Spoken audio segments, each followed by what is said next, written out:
현재 촬영 시점으로는 코스피가 3200 부근에 머물러 있는데 과연 몇 년 안에 코스피가 5000까지 갈 수 있을까요? 대략 1800포인트 정도 올라가면 되는데 지금보다 50% 조금 더 넘게 오르면 되는 거라 아예 불가능은 아닌 것처럼 보이긴 합니다. 코스피 5000 가면 당연히 좋죠. 그래서 오늘은 과연 코스피 5000이 현실적으로 가능한 게 맞을지 이야기를 해보려고 해요. 불과 며칠 전까지만 해도요, 코스피는 아시아에서 가장 뜨거운 시장으로 꼽혔었죠. 왜냐면 코스피가 연초 이후부터 무려 33%가 넘게 상승하면서 최고의 상승률을 기록했기 때문입니다. 그런데 8월 1일에 정부의 갑작스러운 세제 개편 발표로 코스피 지수가 하루 만에 3.9% 가까이 급락했던 적이 있었는데요. 세제 개편안 때문에 시총 116조가 날아간 거라고 하니까 진짜 어마어마한 돈이 순식간에 증발한 거라고 할 수가 있죠. 도대체 어떤 세제 개편안 때문에 코스피가 급락했을까요? 대표적인 건 법인세 최고세율을 기존 24%에서 25%로 인상을 해서 2022년 문재인 정부 시절 수준으로 다시 되돌아갔고, 지방세까지 포함한 실제 세율은요 26%에서 최대 27.5%까지 해당한다고 해서 사실상 주가를 올리기 위한 정책이 아니라 오히려 기업의 투자 여력 감소와 이익을 감소시키는 정책이 발표가 됐었고요. 증권 거래세도 0.15%에서 0.2%로 올리겠다고 했었고, 그리고 특히 가장 문제가 됐던 건요, 주식 양도세 기준이었죠. 원래는 50억 이상 주식을 거래해야 주식 양도세를 냈었는데 그 기준을 50억에서 10억으로 낮춘다는 개편안이 나왔었습니다. 그래서 이것 때문에 많은 국민들이 청원까지 올려가면서 반발을 했던 적이 있었는데, 다행히 법인세와 증권 거래세만 통과가 되고 주식 양도세는 일단 보류한다고 하더라고요. 어쨌든 코스피 5000 시대를 만들겠다는 말의 기대감 때문에 우리나라 국민들은 물론이고 외국인들까지 우리나라 주식시장에 들어왔던 건데, 정작 정부가 발표한 세제 개편안들을 보니까 코스피 5000이 아니라 2000을 향해서 가겠다는 정책이 아니냐는 시장의 반응이었고요. 실제로 투자자들은 세금 폭탄 소식에 등을 돌리고 외국인들의 자금도 급격하게 이탈하기도 했는데, 지금은 그래도 어느 정도 다시 회복한 모습이긴 하죠. 확실한 건 무작정 코스피 5000 간다고 하면서 주식을 사놓고 기도하고 있는 것보다 이성을 붙들고 현실적으로 바라봤을 때 진짜로 코스피 5000이 갈 수가 있는 건지 현실적으로 살펴보는 게 중요하다고 보는데요. 개인적으로 지금 한국 주식시장은 지수 자체가 크게 오르기에는 한계가 있다고 생각을 합니다. 물론 당연히 더 오를 수도 있죠. 역사적으로 코스피 지수는요 1989년에 1000을 넘긴 이후에 2007년에 2000, 2021년에 3000을 돌파했는데요. 일반적으로 코스피는 1000 단위씩 오르는데 10년 이상의 텀이 있다는 걸 알 수가 있죠.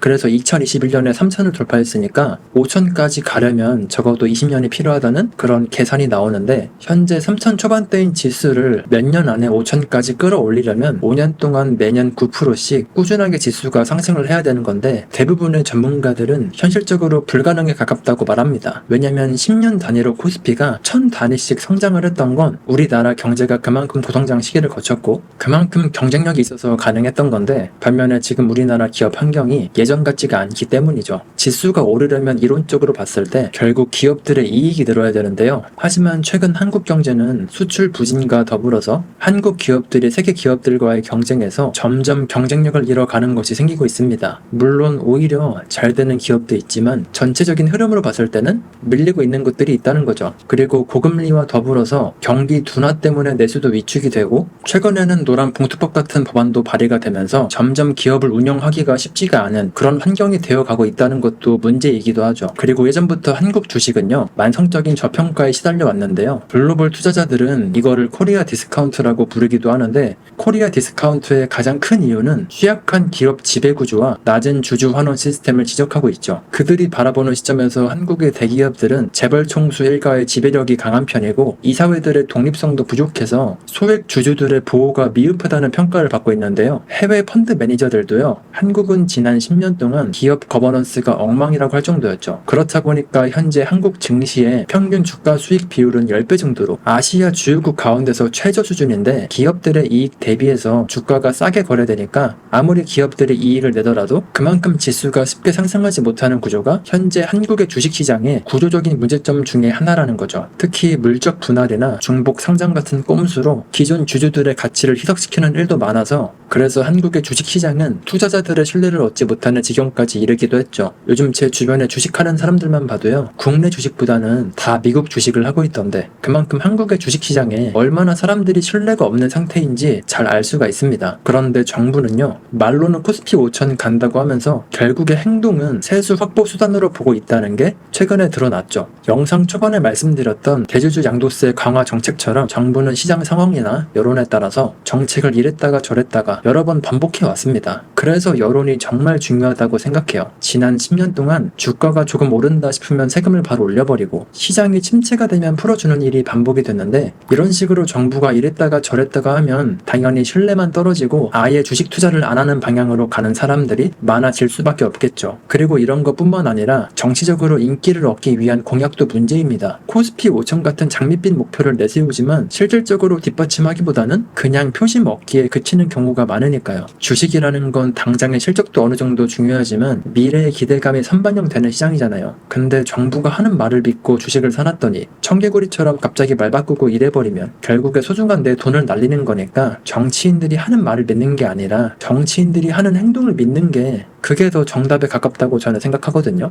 근데 통계를 보니까 코스피 5천 가자고 말했던 의원들의 자산 97.8%가 부동산이나 현금으로 가지고 있다고 하더라고요. 주식 비중은 고작 2.5% 정도 된다고 하니까 과연 진심으로 코스피 5천을 갈 수 있는 그런 정책들을 내놓는 게 맞을지 이제 보니까 의심이 가긴 하죠. 즉, 정리를 해보면요, 한국 증시는 구조적으로 아직 갈 길이 멉니다. 미래 산업을 주도할 만한 동력이 그다지 뚜렷하지도 않기도 하고, 코스피 자체를 신뢰하는 투자자도 적기도 하고, 그리고 정부의 정책들은 계속해서 말바꾸기를 하면서 일관성이 하나도 없는 모습이니까요. 그래서 현실적으로 봤을 때 뭔가 개선이 되지 않는 이상 이런 상태에서는요, 몇 년 안에 코스피 5천 가기가 힘든 게 사실인 것 같아요. 물론 5천 당연히 갈 수도 있겠지만 확률적으로 봤을 때는 지금 상태로는 힘들다는 거죠. 근데 만약에 이런 관점에서 보면요, 코스피 5천은 영원히 불가능한 숫자도 아닐 수가 있습니다. 예를 들어서 몇 가지 특수한 조건이 갖춰진다면 코스피 5천에 충분히 도달할 수 있거든요. 우선 첫 번째는요, 우리나라 경제 펀더멘털을 강화해서 지수가 오르는 시나리오인데요. 최근에 나온 IM증권 보고서에 따르면요, 전 산업에 AI나 인공지능을 적용시켜서 기업의 생산성을 증대시키고 기업들의 이익을 엄청나게 늘리는 동력이 되어야 한다고 하더라고요. 쉽게 말해서 제조업에서도 AI를 적용한 피지컬 AI를 활용해서 모빌리티나 로보틱스, 스마트 공장 같은 분야를 집중 육성을 해야 된다는 거죠. 정부도 100조 원을 투자해서 AI 강국을 만들겠다고 했으니까 이론적으로는 어느 정도 가능성이 있긴 하겠죠. 물론 진짜로 달성이 될 확률은 적긴 하겠지만요. 이런 식으로 AI를 각 산업에 접목시켜서 기업들의 실적이 크게 성장해야 정상적으로 코스피 지수 5천이 달성될 텐데, 솔직히 이게 단기간에 이루어지기가 쉽지가 않겠죠. 그리고 두 번째는요, 코리아 디스카운트 해소입니다. 아까도 이야기를 드리긴 했는데, 즉 주가 배수를 높여야 된다는 거죠. 그러려면 투자자들의 신뢰 회복이 선행이 되고, 그리고 소액 주주를 존중하는 경영 문화를 정착시키고 투명한 지배구조 개혁이 이루어지면 어쩌면 그때는 국장 탈출은 지능순이라는 말이 사라지고 국내 주식을 하는 사람들이 늘어나긴 하겠죠. 실제로 금융당국이 지난해부터 기업 가치 제고 프로그램을 내놓기도 하고, 정치권에서도 상법 개정으로 이사들의 주주 의무 강화 같은 걸 추진 중이어서 이런 개혁들이 성공을 하면요, 한국 증시의 만성적인 저평가 요인이 사라지고 국내 주식에 대한 해외 투자자들의 재평가가 이루어질 수가 있겠죠. 물론 상법 개정 같은 경우에는요, 취지 자체는 좋지만 오히려 기업들한테는 운영 리스크로 작용할 수가 있어서 주주 입장에서 보면 좋을지 몰라도요, 기업을 운영하는 사람 입장에서는 악재가 될 수가 있겠죠. 글로벌 투자은행의 JP모건도요,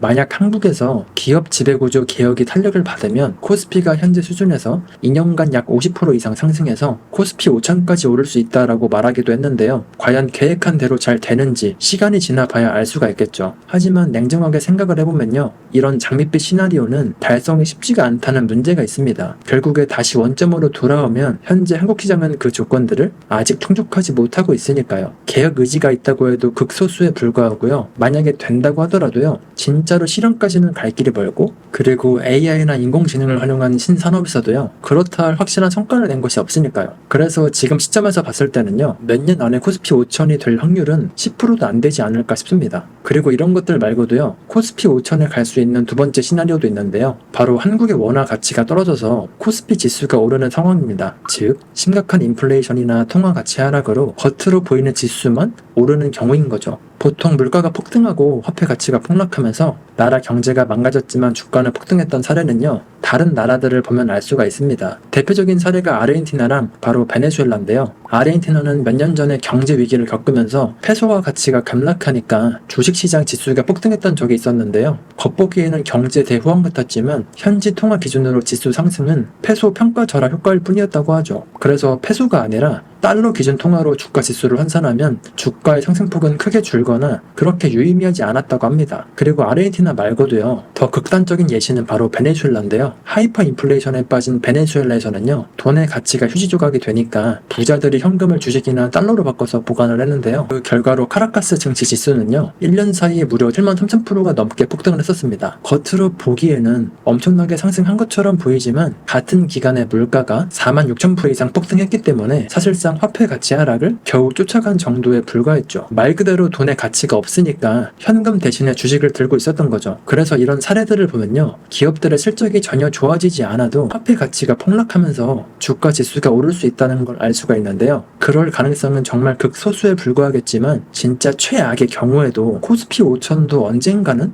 이런 식으로도 달성할 수도 있겠죠. 만약 이런 나라들처럼 한국에서도 돈을 엄청나게 찍어내거나 포퓰리즘을 엄청나게 하거나 화폐 가치가 엄청나게 하락해서 외환 위기급 충격으로 원화 가치가 폭락하면요, 코스피 지수는 급등할 수가 있습니다. 하지만 건강하게 상승하지 않은 코스피 5천은요, 사실상 겉만 번지르르한 껍데기에 불과하죠. 만약에 물가가 2배, 3배로 뛰면 코스피 지수가 5천을 넘어서 많이 된다고 해도 그게 무슨 소용이겠어요. 짜장면 하나에 3만원, 4만원 이러고 치킨 한 마리에 10만원이 될 수도 있으니까요. 그래서 코스피 5천이 정말로 온다고 해도요, 그 배경이 진짜로 중요한 겁니다. 결국에 정리를 해보자면요, 코스피 5천은 이론적으로 가능한 수치이긴 한데 근데 현재 상황으로는 거의 불가능에 가깝다고 생각해요. 어디까지나 희망인 거지 무조건 된다는 보장은 없으니까요. 정부가 코스피 5천을 간다고 해서 무조건 가는 게 아니라 실질적으로 기업들이 이익을 내고 경제가 건강하게 성장을 해야 가능한 겁니다. 근데 지금 한국의 경제는요, 구조적으로 갈 길이 멀고 근본적인 변화 없이 그냥 지수만 오르길 바란다면 그냥 로또를 사고 기도하는 게 더 빠르게 돈 버는 방법일지도 몰라요. 코스피 5천이 언젠가는 갈 수가 있겠죠. 저도 그거는 당연히 될 거라고 믿고 있는데 그게 당장 5년 안에 될지 10년 뒤, 15년 뒤일지는 아무도 모릅니다. 그냥 장기적으로 오를 수 있는 기업에 돈을 묻어두고 그냥 열심히 현생을 사는 게 가장 현명한 방법이라고 생각해요. 보통 10배고라고 하죠. 10배씩 오를 수 있는 기업이 과연 한국에서도 나올 수가 있을지는 모르겠지만 적어도 저는 코스피가 4천, 5천을 가도 한국 주식에 장기 투자는 안 할 것 같아요. 가끔 가다가 스윙 형태로 샀다가 팔았다 하겠지만요. 여러분들은 어떻게 생각하시나요? 오늘 준비한 영상은 여기까지입니다. 앞으로도 도움이 되는 영상으로 찾아뵙도록 하겠습니다. 영상이 도움이 되셨다면 구독과 좋아요, 댓글까지 부탁을 드리고요. 시청해주셔서 감사합니다. 좋은 하루 보내세요.